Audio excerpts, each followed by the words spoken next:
안녕하십니까. 병원사의 지산입니다.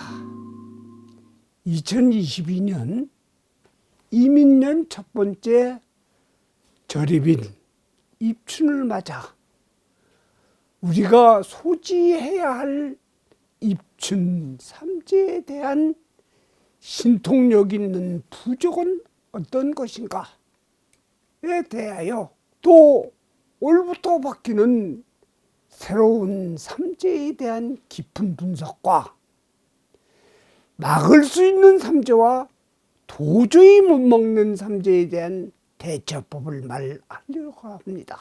양력 2월 4일 05시 51분이 입춘절 절입일입니다. 입춘일은 불교의 명절은 아니지만 전국 사찰에서는 입춘법회를 많이 합니다. 새해 무사안녕을 기원하는 원화 소복의 기원을 많이 합니다. 동지 때는 액을 쫓아내고 복을 맞아야 한다면 새해를 뜻하는 입춘은 좀 더 부드럽게 화를 멀리하고 복을 부르는 기도를 합니다. 여러분들이 흥미있어하는 사주팔자 보는 것도 입춘을 기점으로 합니다. 동지, 입춘 등은 태양력을 중심으로 한 절입일치이기 때문에 엄연히 따지자면 양력으로 보는 것이 타당합니다.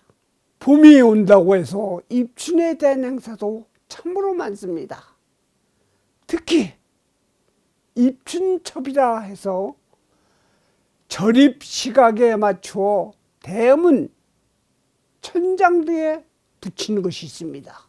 입춘대길, 건영다경, 입춘에 대길하여 햇빛이 찬란하게 빛나 경사스러운 일이 많이 생긴다는 뜻이고, 계문만복내, 소지 황금출, 문만 열면 만가지 복이 찾아오고 땅을 쓸면 황금이 쏟아진다 하여 이런 글귀를 명필보다는 10세 전후의 아동의 글씨를 더욱더 귀하게 줬다고 합니다.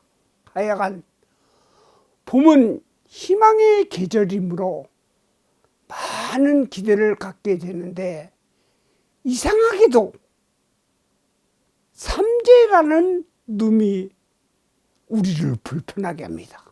논리적으로는 이해가 안 가지만 무시하기엔 찝찝한 것입니다. 공부를 많이 한 스님들이 삼재의 비과학적인 생각을 부처님 정법에 맞추려 하고, 우리는 그런 줄 알지만 원칙적인 말씀보단 가슴에 와닿고 동조하는 그런 말을 원합니다. 절대로 스승과 같은 말로는 우리의 뇌리에 박힌 잠재의식을 깨우치는 것에는 한계가 있습니다. 왜 제가 앞에서 입춘첩 얘기를 했을까요? 우리의 마음속에는 입춘일을 맞아 입춘첩과 같은 길한 일들을 기대하는 것이 아닙니까? 각 사찰에서는 중생의 아픈 것을 동조하는 풍조가 필요합니다. 걱정하는 것을 내 일처럼 생각해야 합니다. 얼마든지 정법으로 유도할 수 있습니다. 스승은 삼재의 불안을 해소하려는 노력이 불교계에 있는 스님, 법사들도 필요하다고 생각됩니다.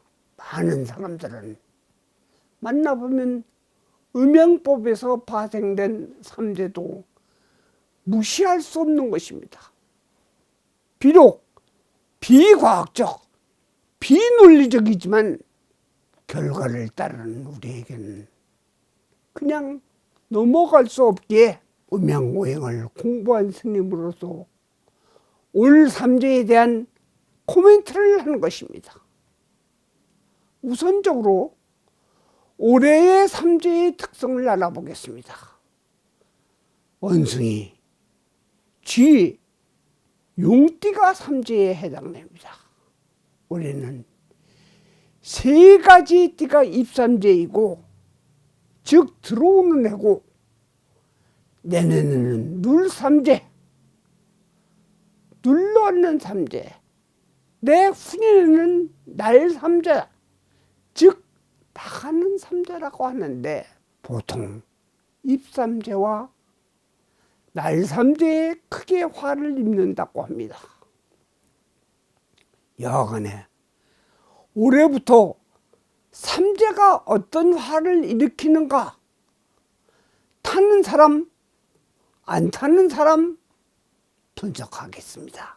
원숭이띠는 2004년, 1992년, 1980년, 1968년, 1956년, 1944년, 1932년생이고, 쥐띠는 2008년, 1996년, 1984년, 1972년, 1960년, 1948년, 1936년생.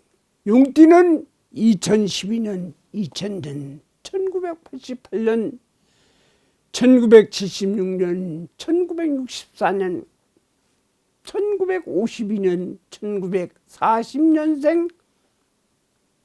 이는 10세 이상부터 90세까지의 기준으로 보았습니다. 10세 미만이나 90세 이상은 삼재와는 별로 무관합니다. 부모나 자식의 삼재 속에 들어갑니다. 올해는 삼재가 물이 공격받는 해이며, 또는 물의 천적인 흙의 난이 시작됩니다. 그러므로 취업난이나 금전적인 면에서 속고 어려움이 많은 삼재의 특성을 갖고 있다. 항상 새로운 투자를 조심하셔야 합니다. 물은 동양 고전으로 보면 지혜를 뜻하며 어떠한 환경 속에서도 순응을 합니다. 동그란 그릇은 동그랗게, 네모난 그릇은 네모나게 그 모양을 나타내지만 자신의 모양은 없습니다. 그래서 동양학에서는 상선약수라고 합니다. 최고의 지혜로움과 적응은 물만한 것이 없다고 하는 뜻입니다. 또한 유통의 흐름을 뜻하므로 항상 정제적인 면을 주의해야 합니다. 건강을 조심해야 합니다. 원숭이는 물의 생지, 즉 물에 생기기 시작합니다. 쥐띠는 왕지, 왕성할 운, 용은 고지, 가두어지는 운입니다. 원숭이띠 중 삼재를 덜 타는 사람은 2004년생, 1992년생, 1944년생, 1980년생이고, 심하게 피할 수 없이 타는 사람은 1968년, 1956년생입니다. 쥐띠의 경우는 1984년, 1972년생, 1960년생은 삼재를 덜 타고, 피할 수 없이 타는 유형은 2008년생, 1996년생, 1948년생입니다. 또한 용띠는 삼재를 덜 타는 2012년생, 1964년생, 1952년생이고 피할 수 없는 생년은 2000년생, 1988년생, 1976년생입니다. 그럼 못 먹는 삼재는 당하고만 있어야 하는가? 썸네일에서 보듯이 입춘삼재부는 신통력이 있어야 합니다. 물론 쓰는 사람의 정성과 받는 사람의 기운을 주고 받을 수 있는 교감이 있어야 합니다. 무엇보다도 받아서 소지하고 붙이는 사람이 우선 민가 하면 결코 그 힘은 부정적으로 흐릅니다. 특히 삼재를 많이 타거나 피할 수 없는 해당자는 꼭 필요한 마음가짐입니다. 여기다 부처님의 기도를 함께 한다면 가장 확실한 신통력을 가진 부적을 지닌 것입니다.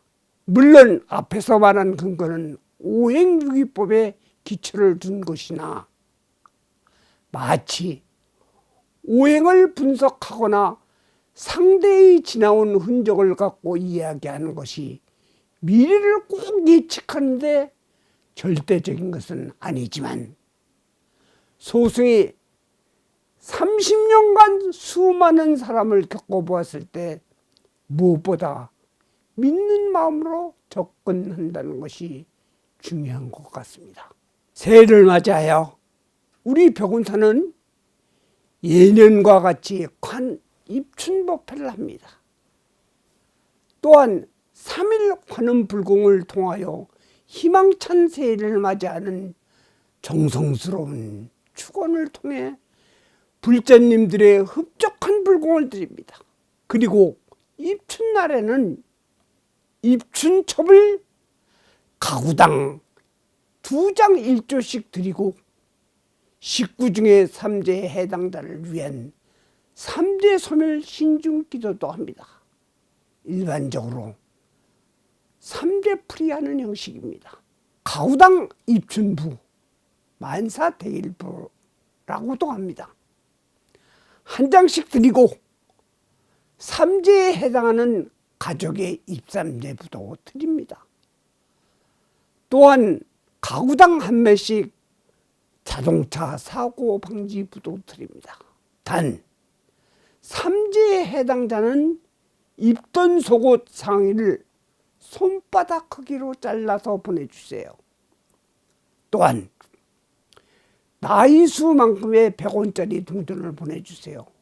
이는 나쁜 액을 보내는 노잣돈입니다. 이를 삼재풀이 봉투에 넣어 멀리 보내는 의식을 합니다. 요즘 같은 어려운 시기에 아무튼 삼재를 잘 피해 가기를 바랍니다.